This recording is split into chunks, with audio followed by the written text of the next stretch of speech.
Bismillahirrahmanirrahim. Di sini kami akan membahas urgensi dan peran lembaga keuangan mikro syariah dalam pengentasan kemiskinan dan pengembangan ekonomi umat. Yang pertama akan disampaikan oleh Alifah. Bismillahirrahmanirrahim.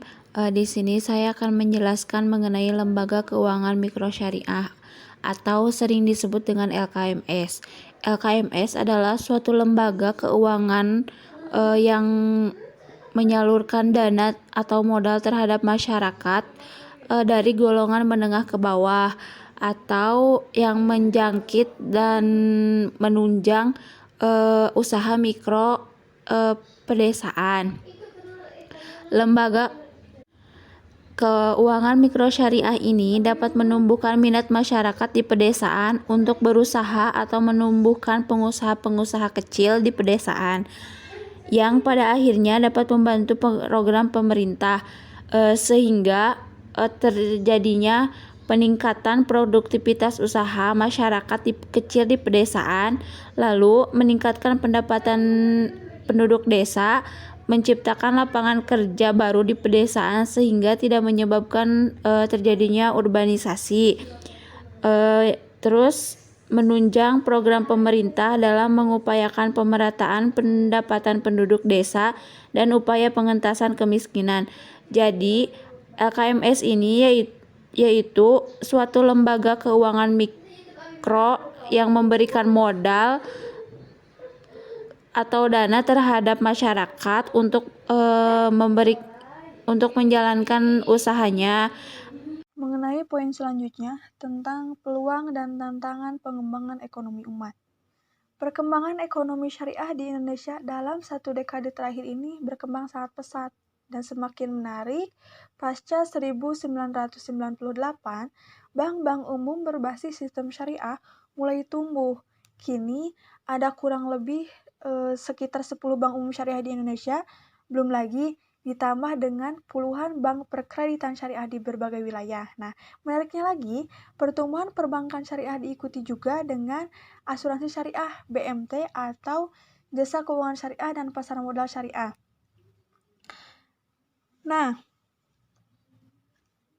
ini merupakan peluang yang sangat prospektif dan sekaligus tantangan bagi lembaga-lembaga atas pilar yang kuat. Oleh sebab itu, diperlukan langkah-langkah yang strategis seperti yang pertama, peningkatan sosialisasi konsep ekonomi Islam secara komprehensif. Yang kedua, pengembangan dan penyempurnaan institusi-institusi ekonomi syariah yang sudah ada, yang sampai transaksi-transaksi yang dilakukan tidak sesuai prinsip-prinsip ajaran Islam. Yang ketiga, perbaikan dan penyempurnaan regulasi-regulasi yang ada. Yang keempat, peningkatan kualitas SDM yang memiliki kualifikasi dan wawasan ekonomi syariah yang memadai. Yang kelima, inovasi produk keberhasilan ekonomi Islam di masa depan banyak bergantung pada kemampuan perbankan syariah dan menyajikan produk-produk yang menarik, kompetitif, dan berdasarkan kebutuhan masyarakat, tapi tetap sesuai dengan prinsip-prinsip syariah. Nah, ada juga tantangan dalam pengembangan ekonomi umat ialah yang pertama, masih lemahnya jaringan atau sinergi yang kuat antara sesama lembaga keuangan syariah dengan lembaga-lembaga sosial yang bergerak di bidang ekonomi umat seperti dengan lembaga zakat dan wakaf. Terus, belum berkembangnya ilmu ekonomi syariah yang dapat dikembangkan melalui dunia pendidikan dan pengetahuan, baik itu di kampus-kampus, penelitian-penelitian ilmiah, kelompok-kelompok kajian ataupun media massa. Peran LKSM dalam pengentasan kemiskinan. Peran LKSM dalam UMKM sangatlah penting dengan adanya pembiayaan permodalan yang efektif oleh LKSM kepada UMKM. Maka usaha kecil masyarakat Indonesia bisa terrealisasi dan hal itu sangat membantu dalam pengentasan masalah kemiskinan Indonesia dan dapat memperdayakan masyarakat miskin Indonesia lebih sejahtera. Masalah yang dihadapi oleh UMKM terletak pada permodalan dan pembiayaan. Minimnya informasi tentang adanya lembaga keuangan yang menyebabkan penghambatan pengembangan UMKM di Indonesia. UMKM kurang mendapatkan perhatian dari pemerintah sehingga UMKM sulit untuk bersaing dengan produk-produk dari luar negeri. Padahal UMKM sangat berpotensi untuk bisa bersaing di pasar domestik maupun internasional. Keberadaan LKSM sangatlah penting karena LKSM bisa membantu permodalan UMKM dengan syarat yang tidak berbelit-belit agar tidak merugikan nasabah dalam pengembangan usahanya. Apabila suatu UMKM pengembangan didukung penuh oleh LKSM dan LKSM membenahi sistem menjadi jauh lebih baik, maka UMK mini juga dapat menjadi suatu solusi untuk mengatasi kemiskinan yang melanda di Indonesia.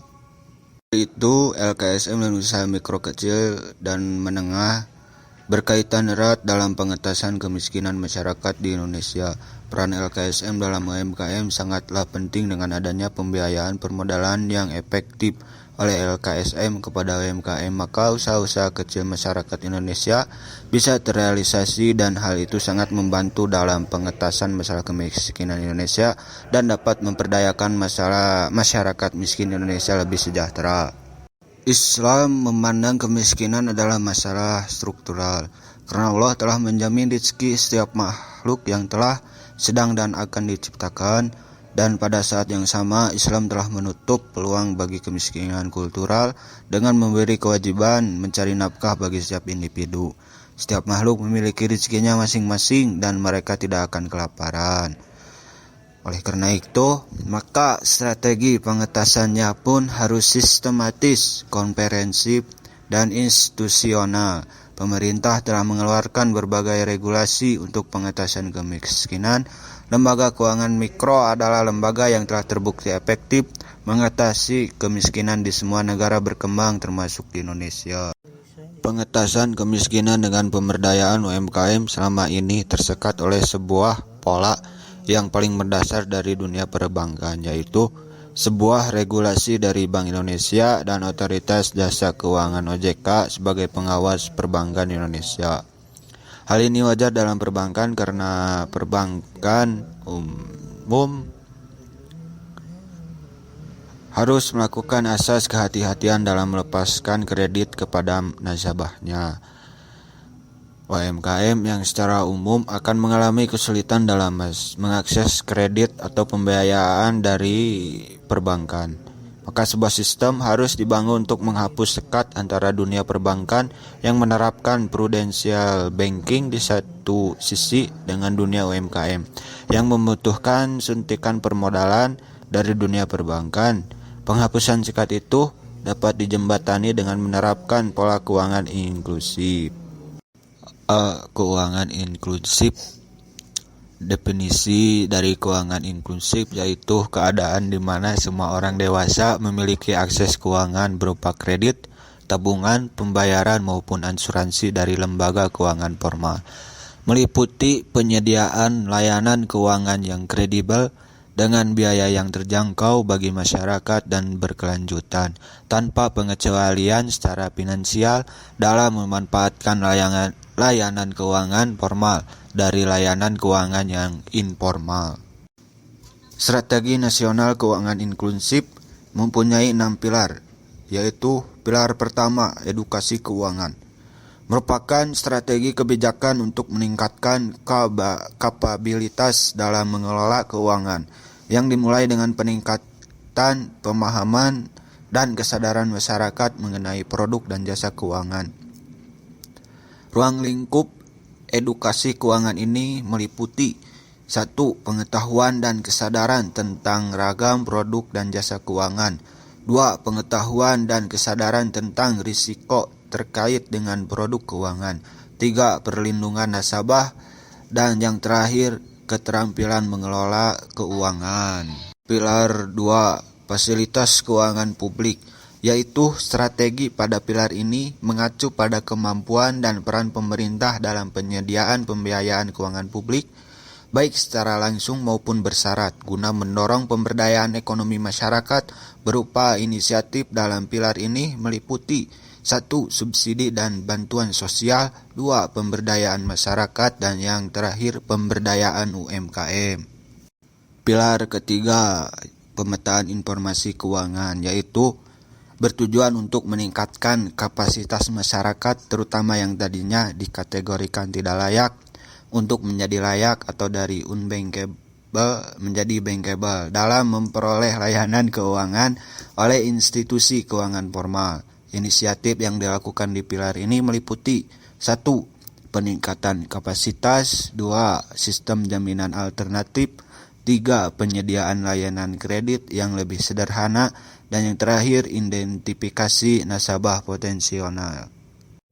Pilar 4. Kebijakan peraturan yang mendukung. Pelaksanaan program keuangan inklusif membutuhkan dukungan kebijakan baik oleh pemerintah maupun Bank Indonesia guna meningkatkan akses akan layanan jasa keuangan.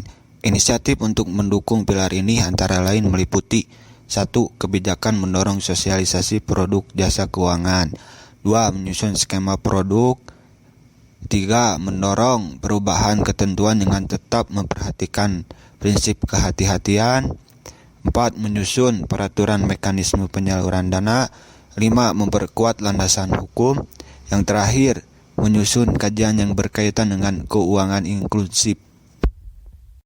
Pilar 5. Fasilitas intermediasi dan saluran distribusi. Pilar ini ditunjukkan untuk meningkatkan kesadaran lembaga keuangan akan keberadaan segmen yang potensial di masyarakat sekaligus mencari beberapa bentuk alternatif untuk meningkatkan distribusi produk dan jasa keuangan. Beberapa aspek pada pilar ini meliputi 1. Fasilitas forum intermediasi, 2. Meningkatkan kerjasama antar lembaga keuangan, 3. Eksplorasi berbagai kemungkinan produk, layanan, jasa, dan saluran distribusi inovatif dengan tetap memberikan perhatian pada prinsip kehati-hatian.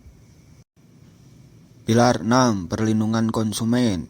Pilar ini bertujuan agar masyarakat memiliki jaminan rasa aman dalam berinteraksi dengan institusi keuangan dalam memanfaatkan produk dan layanan jasa keuangan yang ditawarkan. Komponen yang berada pada pilar ini meliputi transparansi produk, penanganan keluhan nasabah, media, dan edukasi konsumen. Linkage Bank Syariah dengan lembaga keuangan syariah. 1.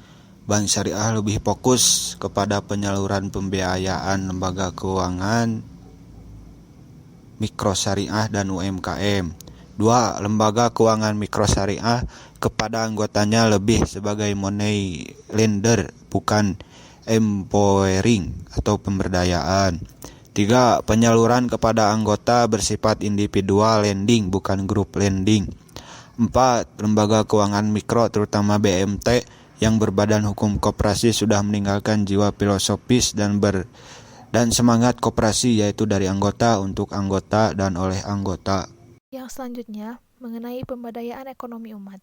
Pemberdayaan dimaknai sebagai segala usaha untuk membebaskan masyarakat miskin dari belenggu kemiskinan yang menghasilkan suatu situasi di mana kesempatan-kesempatan ekonomis tertutup bagi mereka.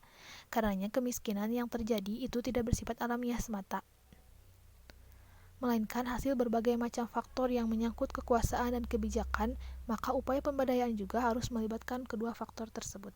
Dalam konsep pemberdayaan, masyarakat dipandang sebagai subjek yang dapat melakukan perubahan. Oleh karena itu, diperlukan pendekatan yang lebih dikenal dengan singkatan actors. Yang pertama, authority atau wewenang pemberdayaan. Dilakukan dengan memberikan kepercayaan kepada masyarakat untuk melakukan perubahan yang mengarah pada perbaikan kualitas dan taraf hidup mereka. Yang kedua, confidence and competence atau rasa percaya diri dan kemampuan diri. Pemberdayaan dapat diawali dengan menimbulkan dan memupuk rasa percaya diri serta melihat kemampuan bahwa masyarakat sendiri dapat melakukan perubahan. Yang ketiga, truth atau keyakinan. Untuk dapat berdaya, masyarakat atau seseorang harus yakin bahwa dirinya memiliki potensi untuk dikembangkan. Yang keempat, opportunity atau kesempatan, yakni memberikan kesempatan kepada masyarakat untuk memilih segala sesuatu yang mereka inginkan sehingga dapat mengembangkan diri sesuai dengan potensi yang dimiliki mereka. 5. Responsibility atau tanggung jawab. Maksudnya yaitu perlu ditekankan adanya rasa tanggung jawab pada masyarakat terhadap perubahan yang dilakukan. Dan yang terakhir, support atau dukungan. Adanya dukungan dari berbagai pihak agar proses perubahan dan pemberdayaan dapat menjadikan masyarakat yang lebih baik lagi. Secara praktis, Upaya yang merupakan pengerahan sumber daya untuk mengembangkan potensi ekonomi rakyat ini diarahkan untuk meningkatkan produktivitas rakyat, sehingga baik sumber daya manusia maupun sumber daya alam di sekitar keberadaan rakyat dapat ditingkatkan produktivitasnya. Dengan demikian, rakyat dan lingkungannya mampu secara partisipatif menghasilkan dan menumbuhkan nilai tambah ekonomis. Ada beberapa tahap yang harus dilalui dalam pemberdayaan ekonomi umat. Tahap pertama yaitu proses penyiapan masyarakat yang akan diberdayakan, apakah kelompok atau individu. Kalau kelompok, sebenarnya itu untuk pemberdayaan diri sendiri. Kelompok tadi harus merumuskan sendiri hak dan kewajiban dan menghidupkan kelompoknya. Tahap kedua, merumuskan apa yang menjadi masalah dalam kelompok dan mencari solusinya. Misalnya, masalah ekonomi, bagaimana meningkatkan pendapatan, maka perlu usaha bersama. Dalam usaha bersama, membutuhkan pembiayaan. Nah, disinilah fungsi LKM dapat memberikan pembiayaan untuk pemberdayaan dan tetap melihat kepada proses-prosesnya, bukan meminta pinjaman modal dan langsung dicairkan, karena berarti hal itu tidak akan jalan pemberdayaan. Dalam tahapan ini, LKM berperan sebagai fasilitator, yang artinya LKM sejak awal sudah harus terlibat dalam penyusunan usaha anggota. Mungkin segitu saja yang dapat kami sampaikan. Mohon maaf apabila banyak kesalahan. Terima kasih atas perhatiannya. Wassalamualaikum warahmatullahi wabarakatuh.